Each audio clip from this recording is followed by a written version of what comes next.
Merci beaucoup à tous d'être là. On va essayer de vous parler d'une thématique qui est certes en lien avec la thématique du congrès de cette année, c'est-à-dire, comment dire, c'était quoi déjà? Construire les solutions de demain.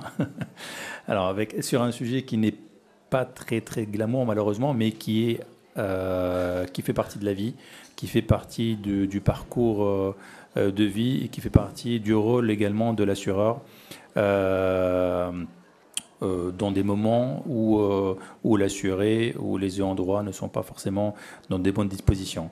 Alors, je suis accompagné, donc je suis Mohamed El Aroui, associé chez Action Partners. Je suis accompagné par mes camarades, Geoffrey, Martin et Christophe, que j'ai laissé se présenter. Et on va vous parler d'une solution assurantielle qui vise à mieux appréhender les problématiques liées aux assurances obsèques, notamment, alors pas que, mais notamment en lien avec l'avis du CCSF qui a été émis l'année dernière, qui pointait du doigt un certain nombre d'écueils par rapport au problème, au contrat d'obsèques. On va faire un focus particulier sur la couverture de l'inflation et comment on arrive à imaginer certaines solutions innovantes en utilisant les mécanismes assurantiels classiques pour répondre à une problématique qui est très complexe d'un point de vue de l'assurance, à savoir comment je garantis ou comment je fais en sorte de garantir au mieux un risque de surinflation sur un risque obsèque qui survient une dizaine ou vingtaine d'années après la souscription de contrat.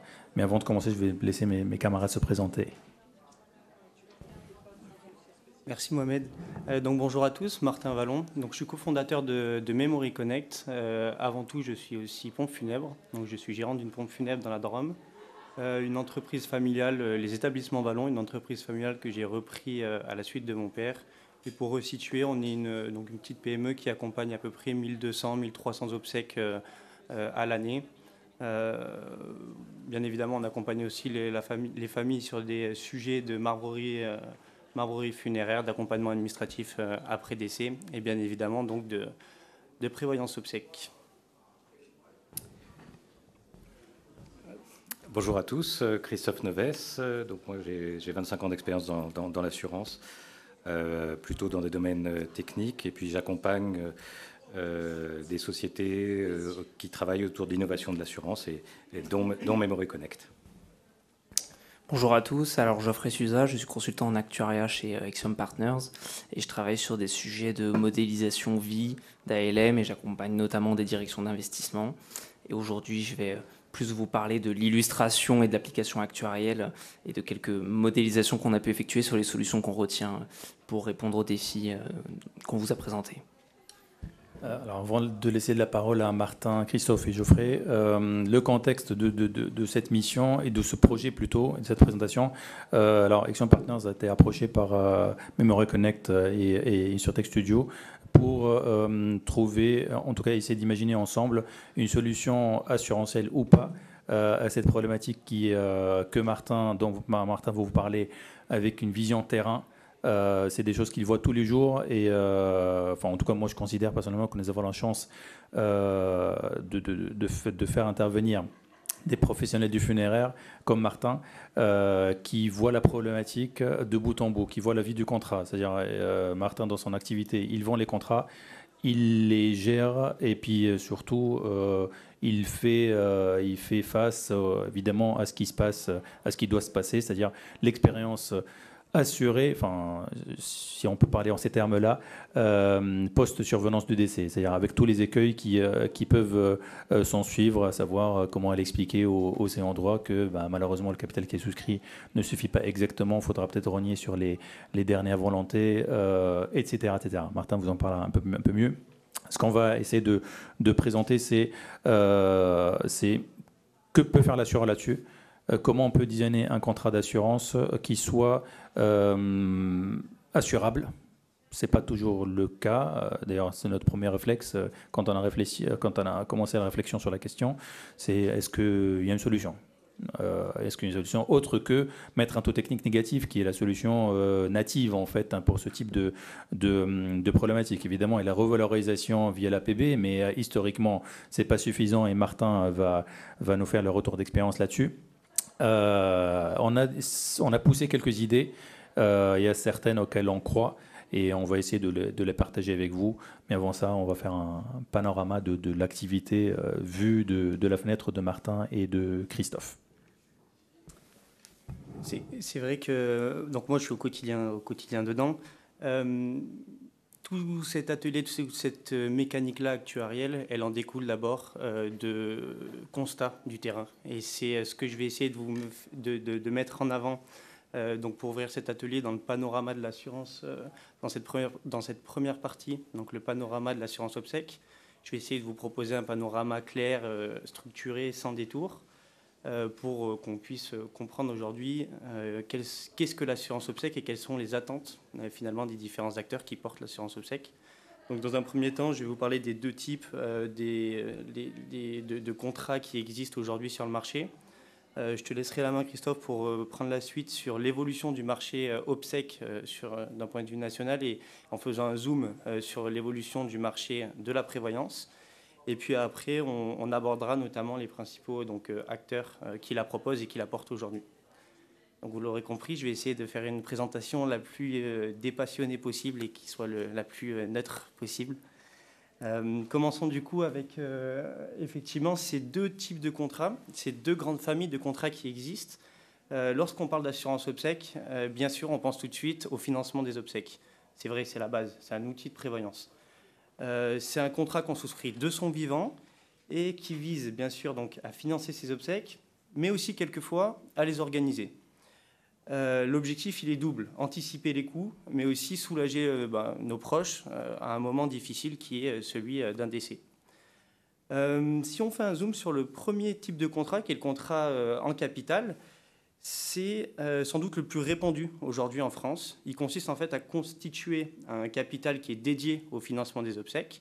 Donc, c'est-à-dire qu'au moment du décès, ce capital-là, il est débloqué et il est versé à un bénéficiaire qui est désigné, souvent un proche de l'assuré, un proche du souscripteur. L'avantage de ce type de contrat, c'est qu'il est simple à souscrire et c'est qu'il laisse une certaine liberté aux proches, finalement, dans l'organisation des obsèques.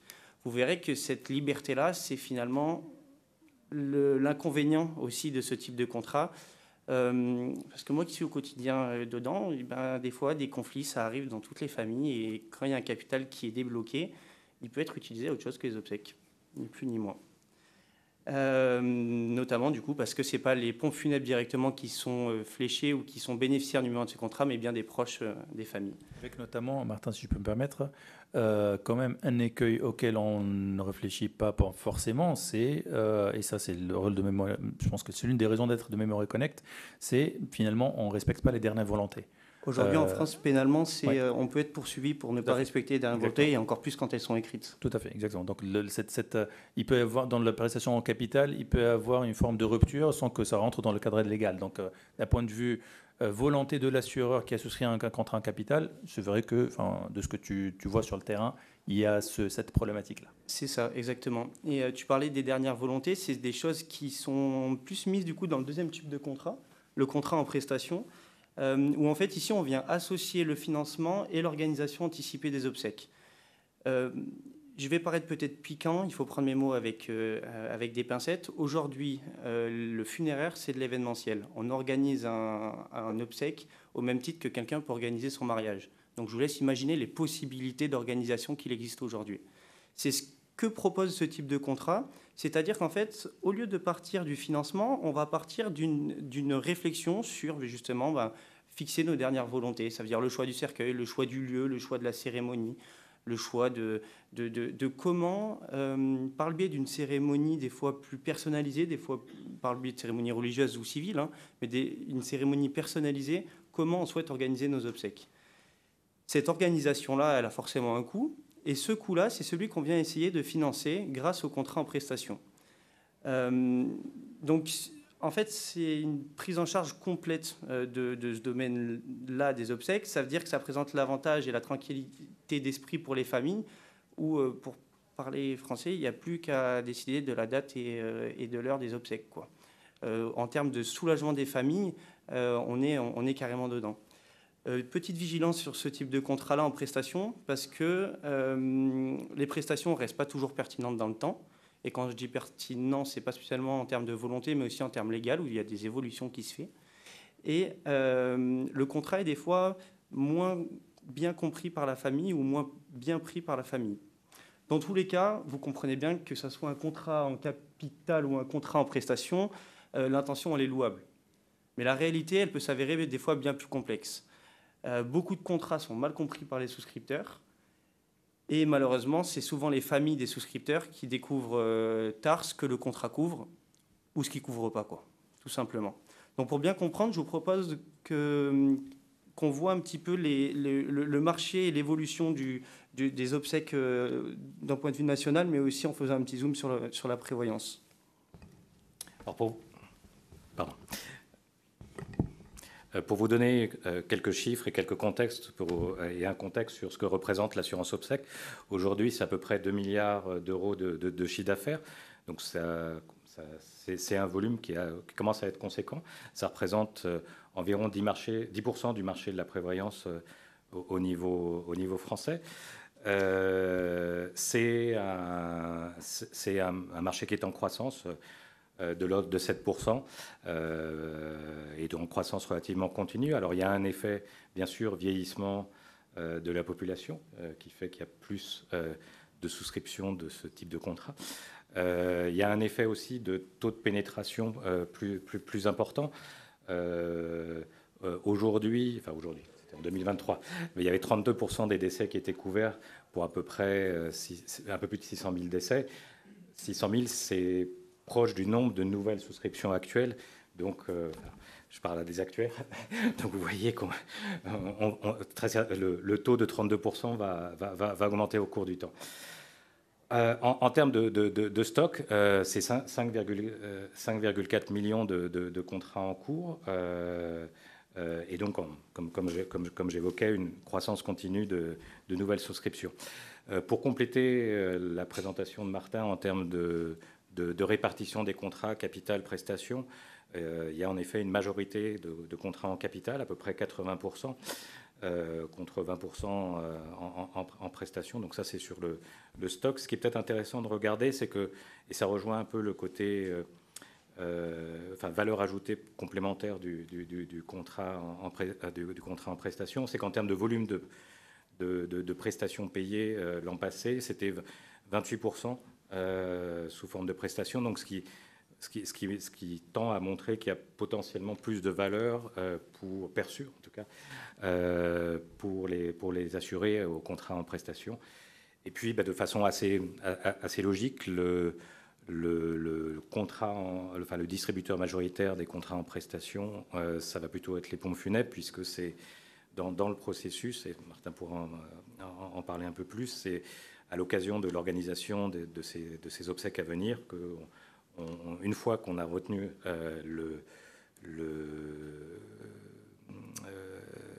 cette organisation, on va passer au volet financement où, sur la base du devis qui a été effectué, et c'est ça qui donnera suite pour le contrat en prestation. Tout à l'heure, on parlait des deux grands types de contrats et du coup les deux grandes familles d'acteurs qui portent ces contrats-là. Pour reprendre ce que tu disais, Christophe, tu parlais des opérateurs funéraires. Aujourd'hui, les opérateurs funéraires, ils jouent un rôle essentiel parce que ce sont eux qui concrétisent les volontés qui sont soit exprimées dans le contrat, soit les volontés de la famille pour se recueillir. Et c'est aussi eux qui maîtrisent bien sûr parfaitement tout ce qui est logistique, les coûts, les délais, la réglementation funéraire ou même les attentes culturelles qu'aujourd'hui on peut voir dans les obsèques. Pour parler des pompes funèbres, ce sont quand même des personnes aujourd'hui qui exécutent des contrats qu'ils n'ont ni rédigés ni financés. C'est ce qui engendre plusieurs limites. En fait, ils ne maîtrisent pas toujours les clauses financières ou juridiques. Et en cas de déséquilibre entre capital dû et capital réel, et le coût réel des obsèques, en fait, ils se retrouvent coincés et sans solution réellement à apporter aux familles. À l'inverse, les banques et assureurs, eux, Donc à l'inverse des pompes funèbres qui ont une logique plutôt terrain, les banques et assurances, eux, ont une logique plutôt financière. Ils concentrent bien sûr la majorité des contrats en capital, c'est ce qu'on voyait tout à l'heure avec la répartition des 80%, 20%. Bien sûr, ils bénéficient d'un réseau qui est structuré. Leur force, c'est leur capacité à pouvoir gérer des contrats à grande échelle avec des outils qui sont performants et une solidité financière qui est reconnue, bien évidemment. Mais leur lien avec le terrain, il est souvent indirect. Les contrats, ils sont gérés parfaitement sur le point technique, mais l'assuré, lui ou la famille, ne sait pas réellement comment il sera utilisé concrètement. Ça peut créer des incompréhensions, voire des tensions au moment du décès. La phrase que j'avais mise, que j'entends souvent, on signe un contrat à la banque, mais au moment du décès, on ne sait plus qui appeler. Ce que je vous propose, c'est de ce constat-là, en fait, ce qu'on voit, c'est que le marché du funéraire, le marché des obsèques, il est lourd, il est sensible, et il est en croissance continue, tout comme celui de la prévoyance. Mais en fait, les logiques des acteurs qui structurent ce marché-là, c'est des logiques qui sont parfois divergentes. La banque ou l'assureur, lui, pense capital et gestion du risque et sont experts dans ce domaine-là. L'opérateur funéraire, lui, pense famille, organisation des cérémonies et proximité humaine, et ils sont experts dans ce domaine-là. Le défi à venir, et c'est tout ce dont Memory Connect essaie de répondre, et j'y reviendrai un petit peu après, c'est finalement de mieux articuler ces deux mondes-là pour enfin répondre à un besoin qui est non pas celui des opérateurs funéraires, non pas celui des banquiers assureurs, mais en fait qui est celui tout simplement des souscripteurs, à savoir des familles, et qui a un besoin qui est réel de clarté, un besoin de confiance et un besoin d'efficacité quand le moment du décès survient, quoi, tout simplement. Si on doit faire un point sur les enjeux concrets que pose aujourd'hui l'assurance obsèques, donc non seulement pour les pompes funèbres que pour les familles ou les souscripteurs eux-mêmes, en commençant par les pompes funèbres, les entreprises de pompes funèbres, vous avez compris, c'est ceux qui sont en première ligne au moment du décès. Elles jouent un rôle central, mais elles se retrouvent trop souvent dans des positions qui sont aujourd'hui délicates. Les pompes funèbres, ce que je vous disais tout à l'heure, exécutent des contrats qu'ils n'ont pas rédigés, avec des prestations qui sont parfois obsolètes, figées, sous-évaluées, avec des fois peu de marge pour s'adapter à la situation réelle. Elles sont visibles parce que quand on parle de funéraire ou d'obsèques, c'est les premières personnes qu'on voit, mais en fait elles sont sans pouvoir réel. Ce sont elles que les familles interpellent, mais elles n'ont ni conçu ni financé le contrat, comme je disais tout à l'heure. Elles subissent aussi un vrai risque au niveau économique, parce que quand les tarifs ont été fixés il y a 10 ou 15 ans, la rentabilité elle peut devenir fragile, et du coup, bien évidemment, c'est la qualité qui, elle aussi, quand elle doit rester au rendez-vous, la problématique se pose. L'objectif aujourd'hui et l'enjeu principal pour les pompes funèbres, c'est bien sûr de monter en compétence sur ce point-là. Pour moi, aujourd'hui, un pompe funèbre, comment je peux expliquer ? Il ne doit pas simplement savoir organiser des obsèques. Il doit comprendre le contrat, dialoguer avec l'assureur, et il doit gérer les attentes complexes que présente aujourd'hui ce marché-là. Donc, pour jouer pleinement leur rôle, les opérateurs funéraires ils doivent être intégrés bien plus en amont dans cette mécanique-là, et ils doivent être considérés comme une partie prenante à part entière du dispositif. Je parlais des pompes funèbres, tu l'as dit aussi tout à l'heure, Mohamed, en introduction. Depuis 2015, la CPR, donc l'autorité du contrôle prudentiel et de la résolution, ils savent ce que c'est. Désormais demande un cadre qui est clair, avec une nécessité d'être beaucoup plus transparent sur les prestations, avec une lisibilité des frais, avec des contrats formalisés entre assureurs et opérateurs funéraires, et bien sûr un suivi qui est beaucoup plus régulier dans le temps pour les souscripteurs. Les souscripteurs, parlons-en, de leur côté, souvent ce sont des contrats, le contrat de prévoyance obsèques, qui est un contrat qui est mal compris. On ne sait pas si on a un contrat en capital, on ne sait pas si on a un contrat en prestation. Qui plus est d'ailleurs, quand on a un contrat, comment savoir que notre proche avait un contrat, tout simplement? Quels sont les bénéficiaires de ce contrat-là? Et à quel recours, comment on fait pour débloquer, débloquer le règlement ou connaître les dernières volontés de mon proche? Aujourd'hui, les familles endeuillées, ce qu'elles veulent, c'est une continuité de service. C'est une présence humaine. Ce n'est pas juste un contrat ni un numéro de téléphone.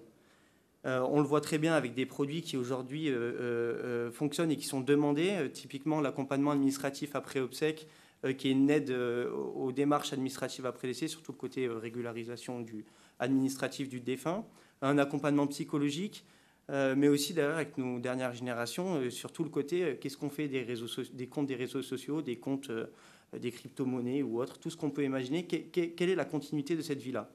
Donc c'est ce réel accompagnement qu'aujourd'hui la famille a besoin. Et bien évidemment, ils ont aussi besoin qu'un contrat de prévoyance obsèques prenne et anticipe les effets d'inflation. Aujourd'hui, avec l'augmentation continue des coûts des obsèques, un contrat obsèques il y a 10 ou 15 ans, aujourd'hui c'est plus qu'insuffisant. Ce décalage, il crée un reste à charge pour la famille. C'est pas simplement une question financière. Pour les proches, c'est vraiment vécu comme une double peine. Et surtout aussi un petit sentiment de trahison et d'injustice. Quand vous recevez une famille dans des circonstances compliquées qui vous dit que tout a été organisé, que ce soit à la banque ou avec un opérateur funéraire, et qui sont dans la tristesse et qui vous disent mais en fait il avait tout prévu et aujourd'hui il avait tout payé pour ça toute sa vie, il avait cotisé et aujourd'hui vous me dites qu'il faut rajouter 1500 balles ou 2000 euros pour répondre à la dernière volonté de mon père, qu'est-ce que vous me proposez? Le pompe funèbre, il n'a aucune solution. Les banques assurances non plus. Aujourd'hui, les seuls dans cette situation-là, il y a deux cas. Soit on change les dernières volontés du défunt, ça veut dire qu'on augmente les prestations ou on les baisse. Au final, ça veut dire ne pas respecter les dernières volontés d'un proche. Je le rappelle tout à l'heure que c'était qu'on pouvait être poursuivi pour ça en France et que légalement c'était interdit. Ou soit forcément ils acceptent un coût additionnel qui était non prévu et qui était parfois conséquent. Et ce déséquilibre, il met aussi en difficulté les pompes funèbres qui doivent expliquer la réalité et sans être pour autant responsables. Soit dans certains cas, ce que tu disais, c'est que certaines pompes funèbres indépendantes, elles prennent elles-mêmes en charge le surcoût, ce qui met quand même, ce qui les met en difficulté réellement. Hein. C'est ça. Tout à l'heure, j'ai insisté sur le fait que les pompes funèbres, c'était la démarche humaine et d'accompagnement, c'est ce qui les animait. Pour autant, ils n'avaient pas du tout toute cette logique-là financière et porteur de risques et ce côté-là.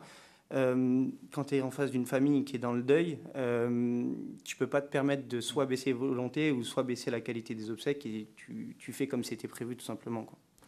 Cette partie inflation, je vous propose qu'on la voit un petit peu plus zoomée en voyant les effets concrets que ça a sur la partie obsèques. Voilà, pour vous... Merci Martin. Pour montrer quelques chiffres sur le côté inflation, comme Mohamed l'a évoqué, la logique de la revalorisation naturelle d'un contrat pour tenir compte de l'évolution de l'inflation, c'est les produits financiers. Là, vous voyez la différence entre l'OAT 10 ans et puis l'inflation des services funéraires.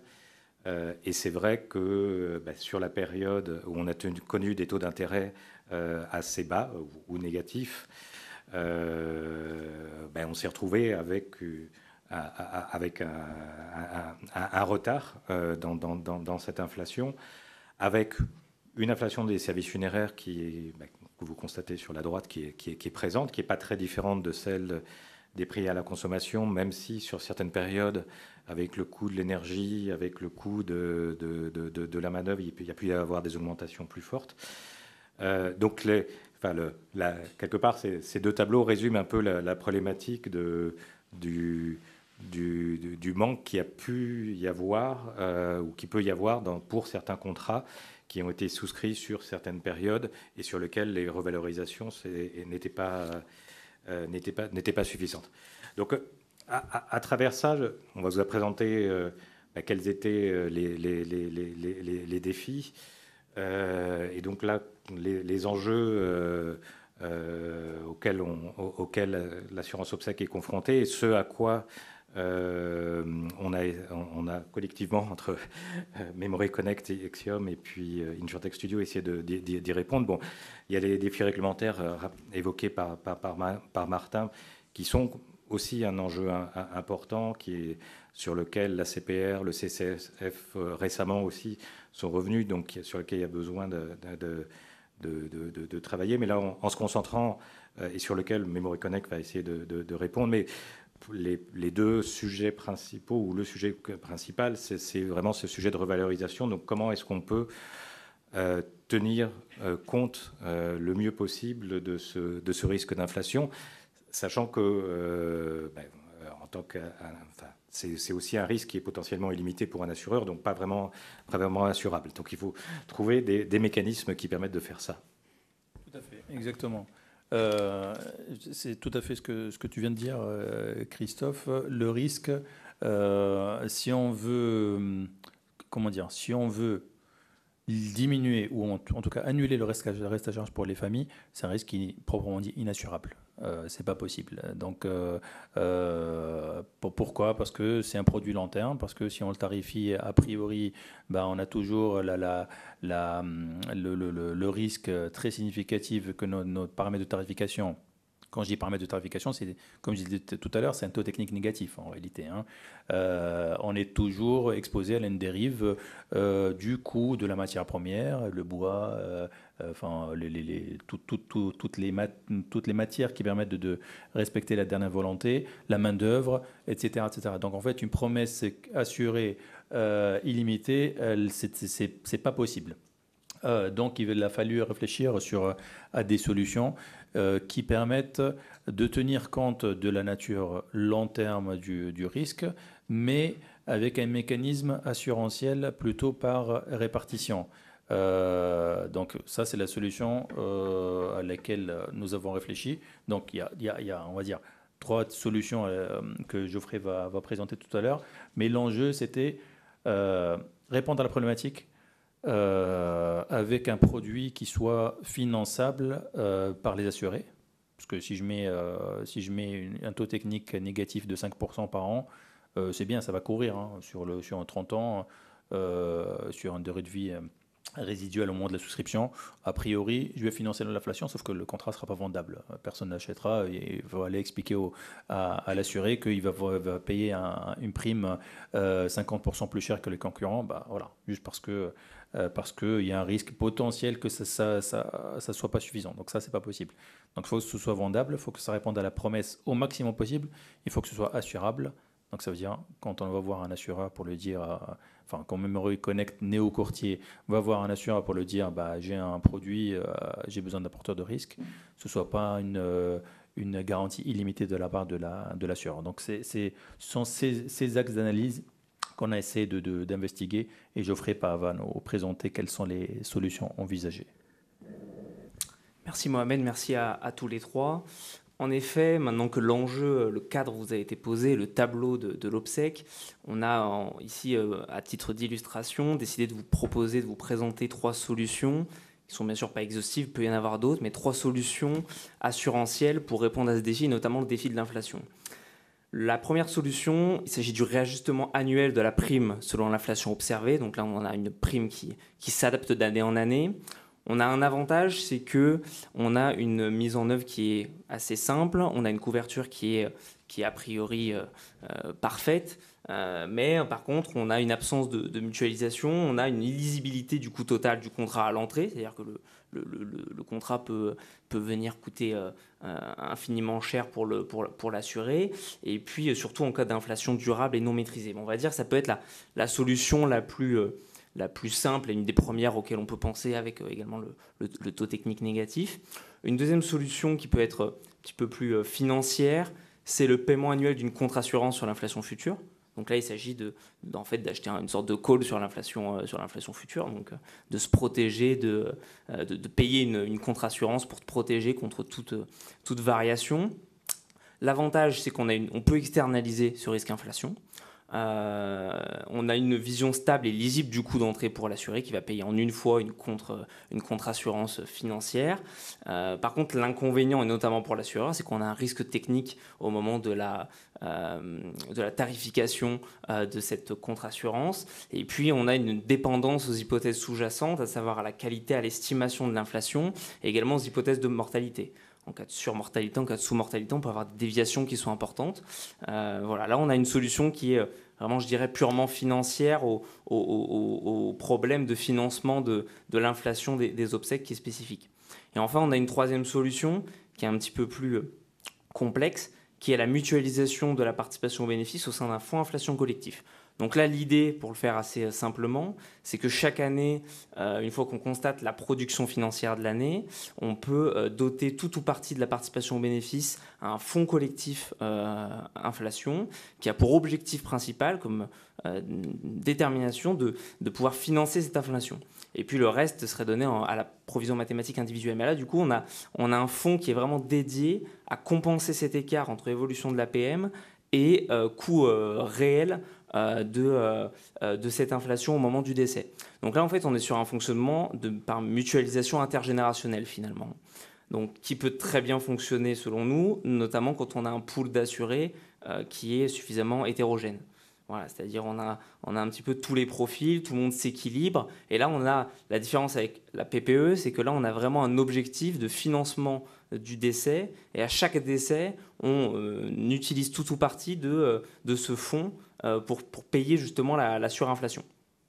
Et puis, donc, on a, comme dit, un équilibrage entre décès précoces et tardifs via cet effet mutualisation.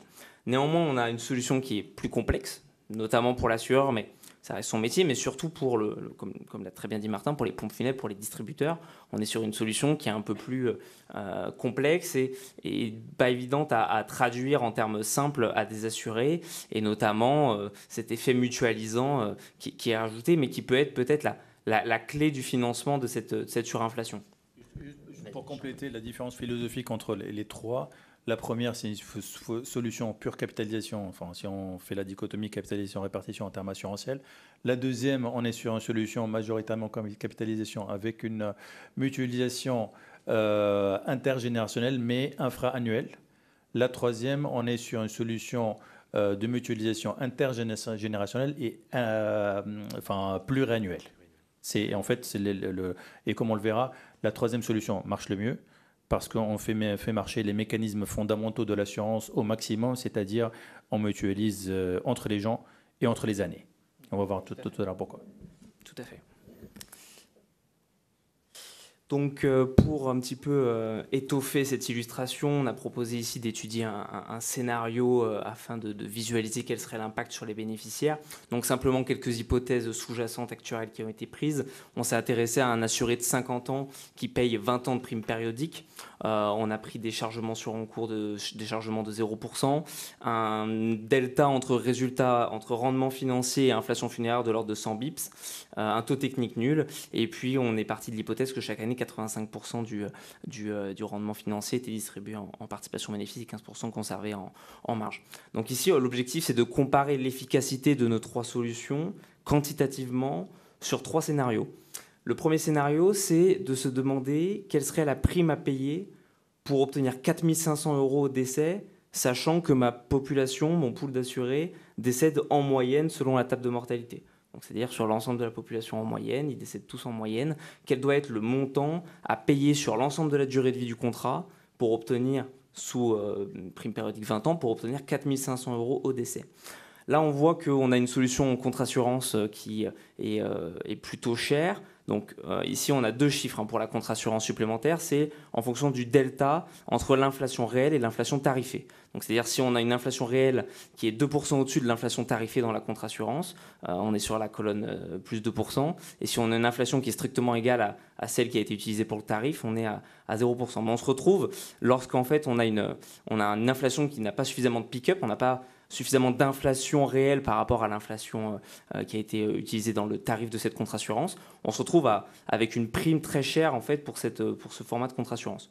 Et on observe ici que le fonds inflation collectif, donc c'est-à-dire la troisième solution, nécessite la prime la plus faible pour obtenir ces 4 500 € pour cette personne. Pour une personne qui décéderait dans 20 ans, donc c'est-à-dire notre assuré de 50 ans décède à 70 ans, on a le même constat, à savoir que le fonds inflation collectif coûte globalement moins cher, même si on a une augmentation naturelle du coût par rapport à la première situation.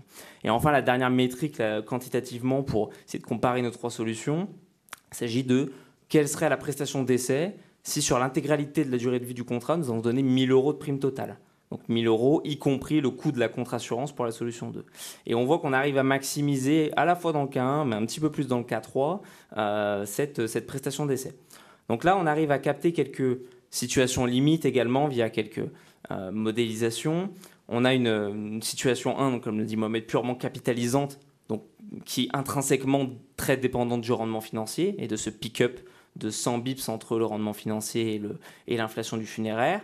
Et puis, on a aussi une dépendance à la réalisation du décès sur cette première solution. Sur la deuxième solution, on a un besoin, en fait, on a une couverture qui devient intéressante s'il y a une très importante surinflation par rapport à ce qui a été attendu. Pourquoi ? Parce que le prix de cette contre-assurance est déterminé en espérant, c'est qu'en fait la perte de l'assureur peut être potentiellement illimitée sur ce call en fait que détient l'assuré. Et enfin sur le fonds inflation collectif, là pour le coup on a une nouvelle composante mutualisante et qui vient introduire une certaine dépendance à la population d'assurés. Donc là pour cette modélisation, nous nous sommes intéressés au portefeuille de Martin que nous avons mis en pratique et nous avons dit notre assuré de 50 ans il se situe au centre d'un pool d'assurés. Et cette mutualisation permet d'obtenir ces bons chiffres, mais si on a un effet mutualisant qui est moindre dû à la population de l'assuré, on a un fonds qui fonctionne moins. Et puis on a, étant donné que le fonds inflation est nourri par la participation bénéfice, on a également une dépendance au rendement financier. Enfin, un zoom, un focus sur cette solution 3, donc qui, comme vous l'avez compris, retient notre attention, c'est simplement la démonstration en fait, que ce fonds mutualise. C'est-à-dire que là, on a l'ensemble des lignes donc de model point, 70 ans, 60 ans, 50 ans. Et on se rend compte qu'en fait, beaucoup de lignes, notamment les primes périodiques, ne parviennent pas à couvrir l'inflation au décès. On a notamment des coûts moyens à charge en dernière colonne de l'ordre de 6 000, 7 000, voire 8 000 euros, notamment pour les personnes de 50 ans en prime périodique 20 ans. Alors que sur l'ensemble du portefeuille d'assurés, grâce à la solution mutualisante, sur la dernière ligne, on observe que tous les assurés parviennent à financer à 100% l'inflation du funéraire. Donc c'est là qu'on réalise de manière assez simple cet effet mutualisant sur cette population d'assurés qui est pratico-pratique montré par le portefeuille de Martin. Alors en termes de difficultés, de perspectives de déploiement de ces quelques solutions et notamment de la dernière, on a notamment une montée en compétences des distributeurs qui est nécessaire, comme on l'a dit. Les pompes funèbres ne sont pas forcément des experts de l'assurance, mais pour pouvoir proposer des solutions un peu innovantes qui permettent réellement de répondre aux besoins assurés, de couvrir cette inflation, il y aura certainement un enjeu de formation des réseaux de distribution et des pompes funèbres. Ensuite, nous avons également la nécessité d'arriver à encadrer cette inflation du funéraire. Il peut être très compliqué d'avoir une inflation du funéraire largement supérieure à l'inflation globale. Il faut absolument trouver une solution pour que les pompes funèbres puissent encadrer cette surinflation, pour que l'assureur puisse avoir la main pour éviter les dérives sur l'inflation du funéraire, qui est évidemment l'enjeu central. Et enfin, un axe que nous n'avons pas développé dans cette modélisation, mais qui avait pour but de vous montrer assez simplement ces trois solutions, c'est qu'effectivement, il faut un partage de valeur qui soit cohérent entre toutes les parties. On a d'un côté un assureur qui doit designer une solution et qui peut être difficile également à piloter, savoir combien on met dans le fonds inflation telle année, comment on doit piloter ce financement de la surinflation. Et puis on doit aussi avoir les réseaux de distribution qui doivent être justement récompensés. Je ne vais pas redire ce que tu viens d'évoquer qui me paraît assez exhaustif.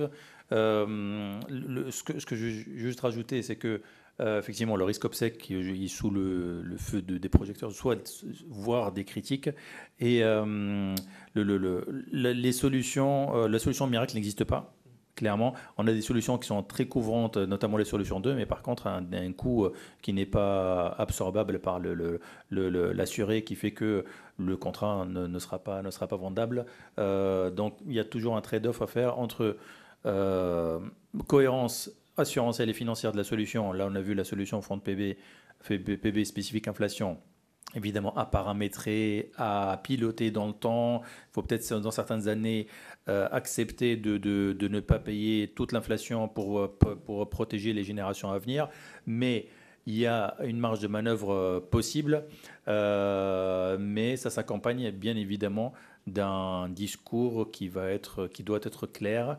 Et on a vu notamment, je ne sais pas si vous avez vu, mais dans les écueils soulevés par le CCSF, c'est le fait que les mécanismes et le devoir de conseil de l'assurance vie ne s'appliquent pas totalement à l'obsèque. Donc là,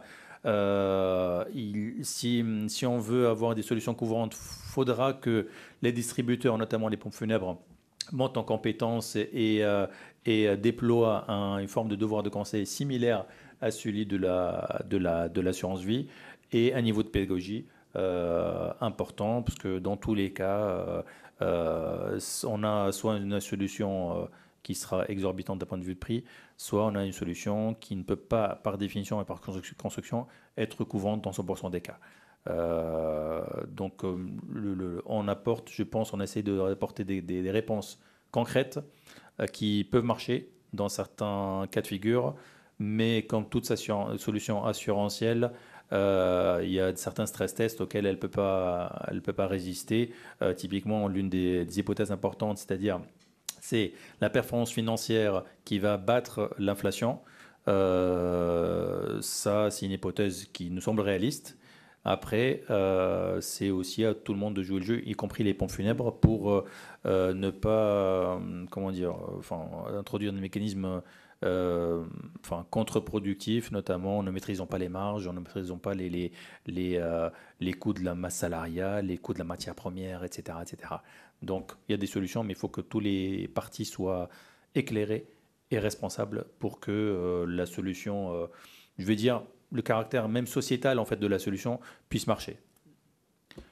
Voilà tout. Est-ce que vous avez des questions? Oui.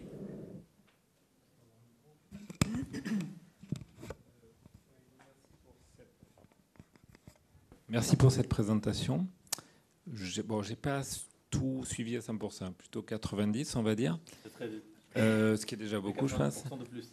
Alors, j'ai pas mal de questions, moi, qui m'interpellent, un certain nombre de choses qui m'interpellent. Alors, je ne sais pas si vous avez questionné de qui doit porter la garantie et le coût de ça. Aujourd'hui, vous avez un certain nombre de contrats sur le marché, plutôt avec des gros opérateurs. Vous avez une garantie d'exécution qui promet en fait pas de surcoût, uniquement sur la partie, c'est ce qu'ils appellent bloc A, c'est-à-dire toutes les prestations, bloc B étant les tiers, taxes de crémation, etc., etc. Vous avez parlé là plutôt que les couvertures qu'on applique là, ça s'applique plutôt aux prestations. La taxe de crémation, ça va jusqu'à 1 000 euros, ça va de 400 à 1 000 euros à peu près en France.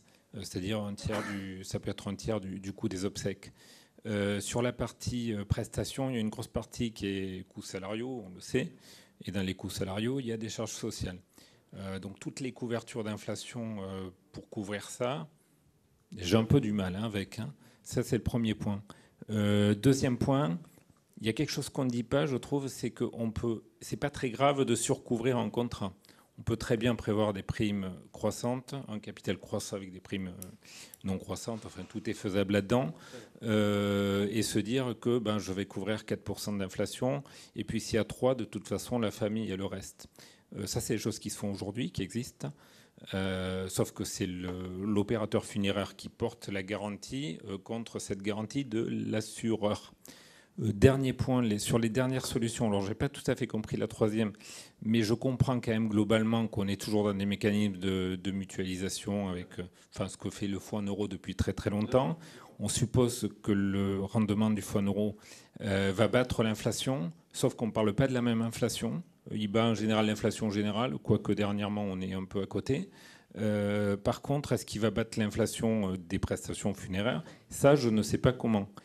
Question pour finir, est-ce qu'on a réfléchi à un contrat peut-être avec des UC ou des dérivés dont une bonne composante permet de corréler suffisamment l'inflation des services funéraires? À l'époque, j'avais regardé des UC sur le prix du bois, des choses comme ça. C'était un peu exotique. Aujourd'hui, c'est moins le cas. Mais je suis un peu sur ma faim, voilà, sur cette partie-là, parce que ça ne répond pas à qui va payer. Et voilà, j'aimerais voir votre réaction là-dessus. Tout à fait. Alors, je ne sais pas si tu veux répondre sur les questions des taxes ou non. Non. Alors, en fait, justement, on y réfléchit. Notamment la deuxième solution qui s'apparenterait une forme d'UC préfinancé, en fait. Alors, il y a quand même un point très très important, c'est la lisibilité du contrat. C'est-à-dire, ce qu'on essaie de faire, c'est de s'approcher le maximum possible d'un contrat existant, parce qu'on a des populations qui ne sont pas du tout expertes. Là, on s'adresse à des distributeurs qui sont quand même les pompes funèbres indépendants. Donc, en fait, il n'y a pas d'infrastructure derrière, des services centralisés qui peuvent exister dans certaines grandes enseignes de pompes funèbres. Donc, il fallait quand même garder le mécanisme classique. Donc, ça, quand même, ça amène à exclure de fait beaucoup de solutions type UC, juste comme ça. Donc, ça, effectivement. Deuxième chose, sur ce que doit financer le contrat, etc. Alors, on ne dit pas tout ici, parce que pour être très succinct, et il y a des mécanismes de gestion paritaire du fonds d'inflation, en l'occurrence. Effectivement, là, on est totalement d'accord, c'est que c'est le fonds général. C'est le fonds général. Sauf que ce fonds général-là, en fait, sa modalité de gestion, elle va impliquer des parties prenantes qui ont des intérêts convergents. On a parlé tout à l'heure du taux de pénétration de 30%, je crois. Et si on regarde les taux de pénétration des pompes funèbres indépendantes dans l'assurance obsèques, il sera encore plus faible. Là, pour répondre à la problématique de coût de la masse salariale, en fait, est-ce que je prends les taxes ou pas? Là, la gestion de ce fonds de PB-là, elle va se faire aussi avec les représentants des pompes funèbres pour que collectivement, en fait, il y ait une gestion dans le temps de ce que doit couvrir ou pas, de ce que doit financer ou pas ce fonds inflation. Alors, le parti pris ici, c'est de ne pas chercher à répondre à toutes les questions parce que c'est impossible. C'est impossible aujourd'hui. L'autre jour, je parlais avec un assureur qui me disait on parle même de cercueil en bois. Voilà, pour l'aspect sociétal, etc. Il y a des évolutions qui vont aller soit dans le sens de la surinflation, soit sans sens, papier, soit dans le sens de la diminution des coûts. Mais quoi qu'il en soit, ce qu'on s'est dit, c'est on fait jouer la mutualisation avec un mécanisme de fonds euros. Ça sera financé, ça sera utilisé. Ça sera utilisé pour l'exécution des dernières volontés. Sous quelle forme? En fait, c'est des mécanismes de gouvernance qui vont être mis en place, qui ne sont pas actuels, c'est pour ça qu'on n'en parle pas, qui vont répondre à ces questions-là. Donc, on ne peut pas répondre à toutes les questions aujourd'hui, parce que dans 20 ans, on ne sait pas de quoi sera fait le marché. Par contre, on met en place les mécanismes pour que on puisse répondre intelligemment à la question. Mais des solutions qui sont compréhensibles par les distributeurs, les pompes funèbres, et qui sont compréhensibles aussi par les assurés, parce que ta clientèle, Martin, je ne sais pas si le mot clientèle d'ailleurs est le bon. Les familles qu'on accompagne. Les familles que tu accompagnes, ne sont pas des experts.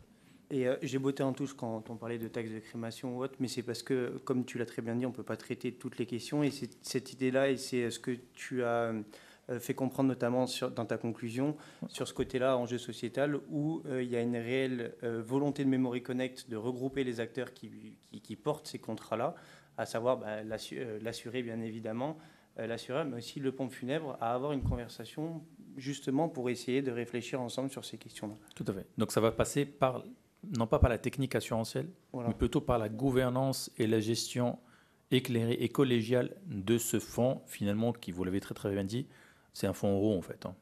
Oui, allez-y. Mais il y avait une question ici, je crois, avant. Moi, je n'ai pas bien compris vos exemples chiffrés. Bien sûr. Alors, oui. C'est le capital souscrit ou c'est ce qui, finalement, ce qui sert à payer les prestations au moment du décès? Figurez-vous que je me suis dit que effectivement la question doit être posée parce que c'est pas clair.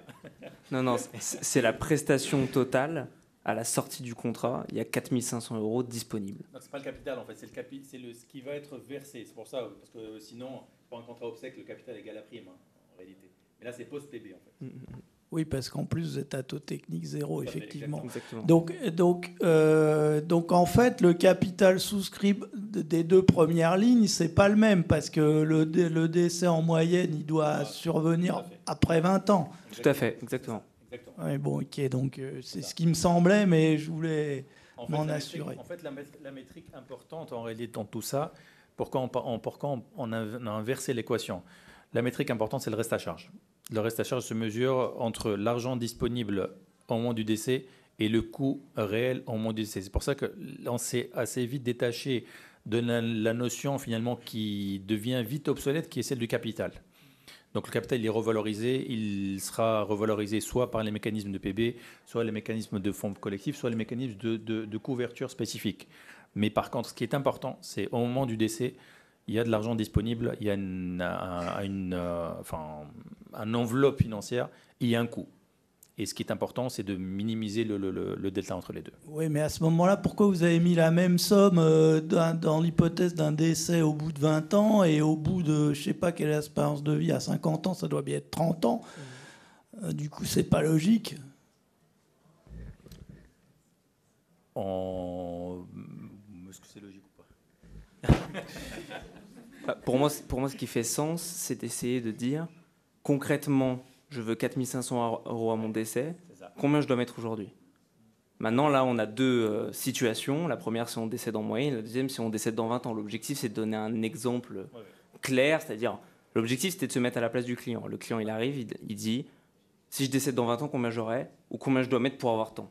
C'est vraiment l'objectif de ces... Pour moi, le client, ce qu'il veut, c'est que ses obsèques soient financées. Et donc, il ne sait même pas combien ça va lui coûter. Exactement. Oui, tout à fait, c'est ça.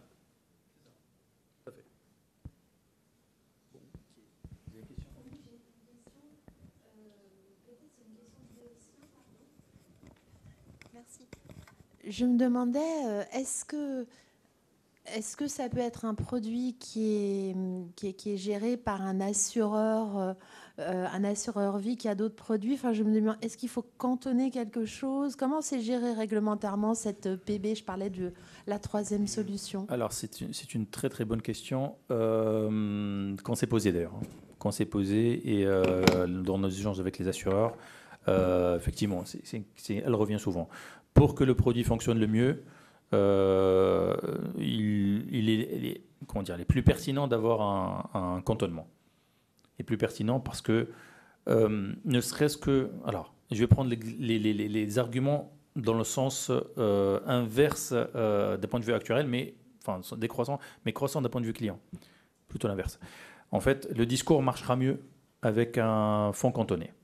Parce qu'il ne faut pas oublier que la clientèle, ce sont des assurés en fait, qui ne sont pas du tout familiers. Ils ne viennent pas acheter de l'assurance, ils viennent acheter une couverture obsèque contre un événement de vie. Donc ça veut dire que si on leur dit votre argent ne va pas être mélangé avec l'argent des autres assureurs, etc., il est dédié à votre performance à vous, on a la conviction que le discours marchera mieux.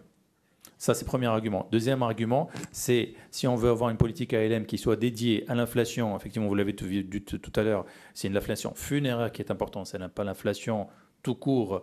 Et donc, si on veut être agile d'un point de vue ALM, le plus logique, c'est d'avoir un cantonnement quand même pour que la politique ALM soit en lien avec le besoin du financement. Mais il faut que le cantonnement, du point de vue du fonctionnement de l'APB par rapport au fonds général, il faut que ce soit un cantonnement réglementaire. Non. Bon. Exactement, il faut que ce soit tout à fait. C'est un canton de gestion en fait. Mais la participation au bénéfice, elle est... pardon, c'est peut-être une erreur, mais je pensais que la participation au bénéfice réglementaire, elle est calculée tout canton de gestion confondu. Oui, tout donc à fait. On ne peut pas... Tout à fait, exactement. En fait, il y a un PB contractuel. Là, il s'agit du PB contractuel qui vient alimenter la PB. Exactement, voilà, tout à fait. Exactement. C'est comme ça, en fait. C'est designé comme ça. Exactement.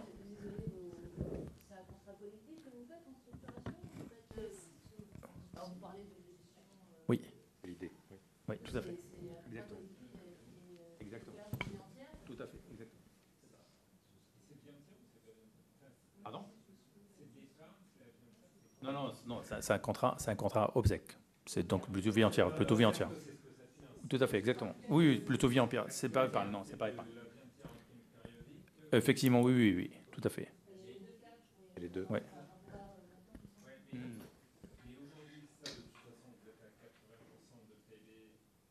Tout à fait. Exactement. Tout à fait, exactement. C'est ce qu'on a pris en compte. Mm-hmm.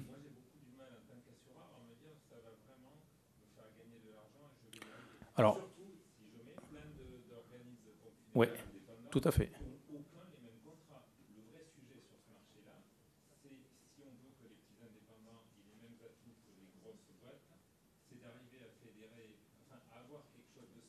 Oui.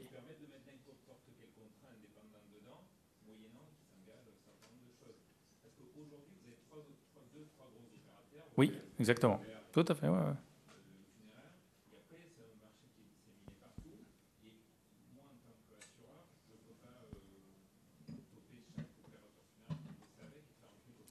Alors, justement, tu voulais répondre Justement, en fait, justement. C'est la philosophie justement du projet Memory Connect, c'est d'être le néo-courtier pour les opérateurs funéraires indépendants. C'est ça. Et en fait, ça veut dire que dans l'équation, il y a les représentations des pompes funèbres indépendantes. C'est-à-dire, voilà, il y a des discussions. Enfin, d'ailleurs, c'est un travail qui est entamé. Hein. En fait, il y a une pénétration, il y a les bons organes, les syndicats, les représentations professionnelles, etc. Moi, aujourd'hui, je suis administrateur, par exemple, du GOFI, qui est le groupement des opérateurs funéraires indépendants. Vous citez effectivement de grands acteurs, des grands acteurs qui travaillent des fois avec les mêmes assureurs que les petits indépendants qui font des contrats aux petits oignons, comme vous dites. Et donc aujourd'hui, le but, c'est effectivement parce que ces trois grands acteurs que vous citez, c'est pas les acteurs qui sont alors ces acteurs qui sont principaux, qui sont certes nationalisés, mais c'est pas eux qui ont le plus de poids aujourd'hui sur le point de vue national. Aujourd'hui, l'objectif, et c'est par le biais notamment du GOFI, qui est une association, par le biais de SIC, je ne vais pas rentrer dans les détails, mais de mutualiser ce poids-là pour justement proposer, en tant que pompe funèbre indépendant, ce genre de mécanisme-là, avec une mutualisation de...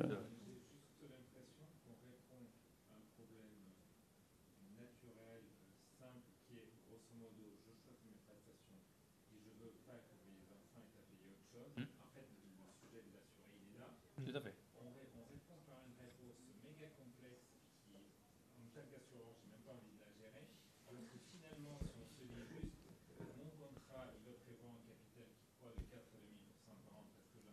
Oui.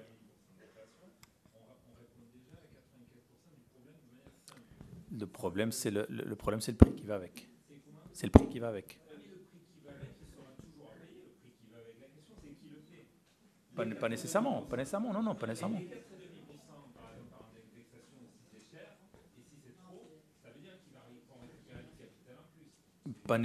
En fait, pas nécessairement, parce qu'il y a l'effet d'annonce, c'est-à-dire en fait la prime initiale. Là, par exemple, si les 4,5, ils sont pas visibles dans le tarif. Le tarif, il est compétitif par rapport à un contrat obsèque qui a 0 d'inflation implicite. Hein. Il y a l'effet prix quand même qui n'est pas négligeable. Tout à fait, bien sûr, oui, oui, oui.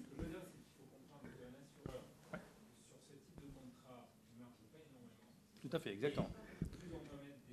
Exactement. Oui.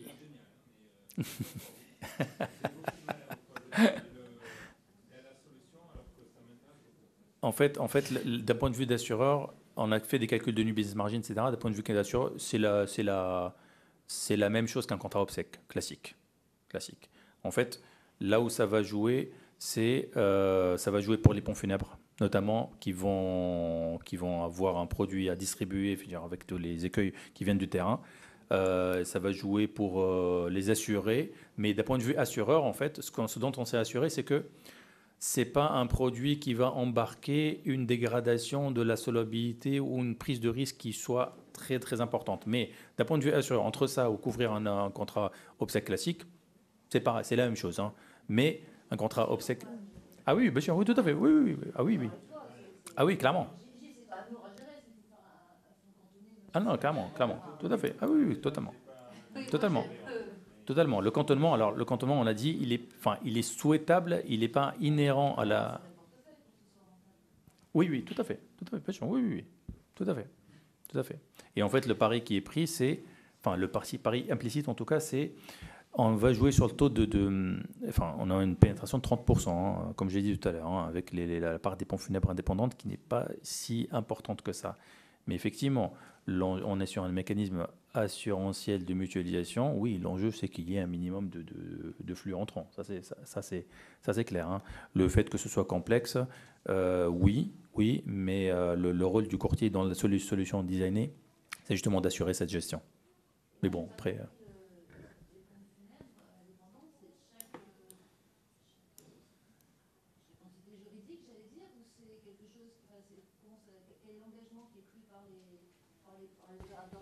En fait, c'est le terme indépendant que vous voulez. Non, mais dans la norme haute, c'est en termes d'actionnariat, c'est-à-dire qu'il n'y a pas de fonds.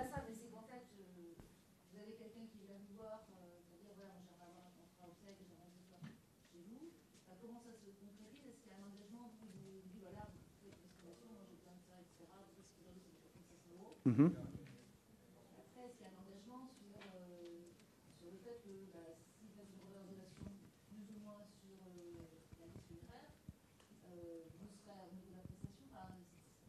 Aujourd'hui, actuellement.